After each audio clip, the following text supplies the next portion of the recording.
जैविक विविधता र ऐतिहासिक महत्त्वले भरिएको पुनर्वास 9 मा अवस्थित प्यारातालमा अहिले तीव्र रूपमा विभिन्न संरचनाहरू बन्दै गएको देख्न सकिन्छ।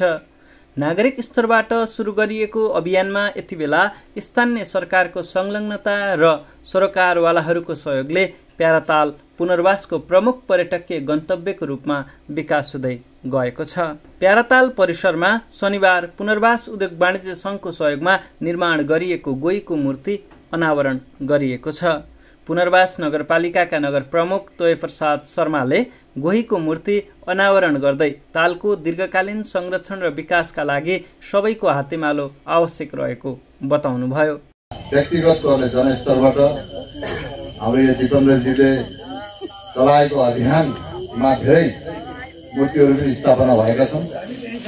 धेरैले सहयोग गर्नुभएको छ, हातेमाले गर्नुभएको छ। कुनै पनि विकास गर्दाखेरि जनस्तरबाटै यदि साथ सपोर्ट पाइयो भने त्यो विकास दिगो विकास हुन्छ।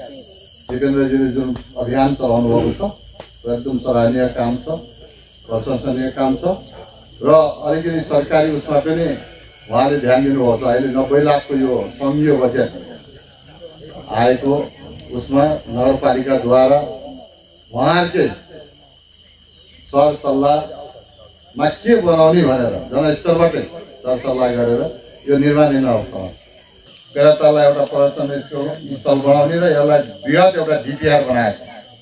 यहाँबाट लगेर पुर्सा नाला उता पुर्सा नाला छ र त्यसलाई पनि माथि उताले यता बाटो बनाएर त्यसलाई अझै बृहत रूपले लाने भनेर डिपिआरमा पनि त्यो समावेश गरेका छ। यसपालि पनि हामी पर्यटन मन्त्रालयमा यो प्यारातालको कोटेहुङको यो निरन्तरता दिनुपर्छ भनेर हामीले माग पत्र लेखेर त्यहाँ भेटेर मन्त्रीलाई भनेर पठाएका छौँ।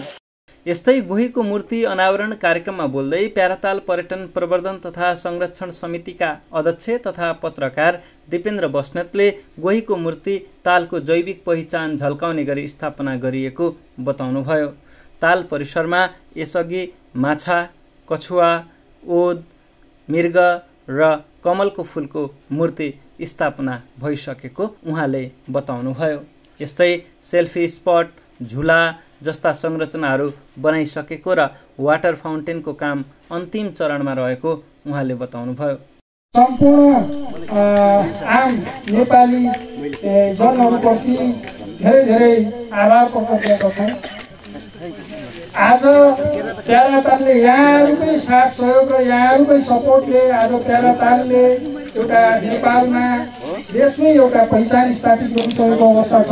एउटा पर्यटकीय गन्तव्य बन्नका लागि अझै धेरै कुराहरूको खाँचो छ।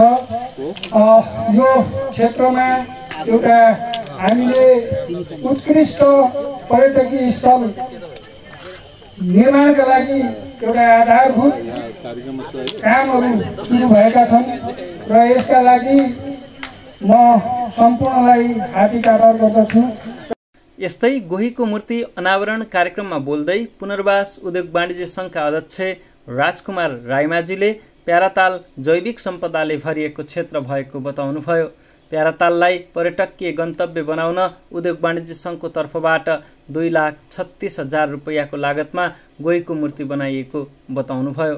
आन्तरिक पर्यटनको लागि, बाह्य पर्यटनको लागि एकदम गन्तव्य स्थलको रूपमा रहेको प्याराताल, त्यसमाथि पनि राष्ट्रकै पहिला पनि धेरै भूमिकाहरू भएको, धेरै चाहिँ यहाँ विवादहरू भएको, राज्यको ध्यान पहिला पनि पुगेको, यसमा मिडियाकर्मीहरूको, राष्ट्रिय मिडियाकर्मीहरूको पनि ठुलो ध्यान आकर्षण भएको, त्यो भएको हुनाले यो प्यारातालमा एउटा विकासको मोडालिटी सरले नगर प्रमुखले भनिसक्नु भएको छ। यसको चाहिँ डिपिआर भइवरी यसको चाहिँ मोडालिटी अहिले फेरिएको छ, नयाँ संरचनाहरू बनिसकेपछि देखिन्छ। अहिले त यो सामान्य रूपमा हामीले हेरेका छौँ। यसको हामी निजी क्षेत्रबाट पुनर्वास उद्योग सङ्घको कार्य समितिको टिमले मात्रै बनाउने भनेर हामीले निर्णय गऱ्यौँ, तर त्यो पर्याप्त भएन। हामीले यसलाई विधिवत राम्रो व्यवस्थित बनाउने हिसाबले पछि हामी दाताहरूसँग पुग्यौँ। हाम्रो 28 जना दाताहरूले रु 5,000 दरले रकम दिनुभयो र हाम्रो कार्य समिति सेम रकम बराबर रकममा यो भएको छ। हाम्रो 15 जनाको समिति, 3 जनाको सल्लाहकार समिति सहित सबैको समान सहभागितामा यो निर्माण भएको छ। यसको कुल लागत 2,35,000 समथिङ भएको छ र हाम्रो आम्दानी चाहिँ अहिले 2,15,000 समथिङ भएको छ। बाँकी हामी केही व्यवस्था गरेर ती कुराहरू हामी मेन्टेन गर्छौँ। कार्यक्रममा नगर प्रमुख तोयप्रसाद शर्मा, नगर उपप्रमुख भुलिया कुमारी राणा, निवर्तमान नगर प्रमुख जीवनराज थापा, निवर्तमान उपप्रमुख शारदा विष्ट लगायतको उपस्थिति रहेको थियो। यस्तै पुनर्वास नगरपालिकाका प्रमुख प्रशासकीय अधिकृत तिलक प्रसाद रिजाल, विभिन्न वडाका वडाध्यक्षहरू, राजनीतिक दलका प्रतिनिधिहरू र उद्योग वाणिज्य सङ्घका सदस्यहरूको उपस्थिति रहेको थियो।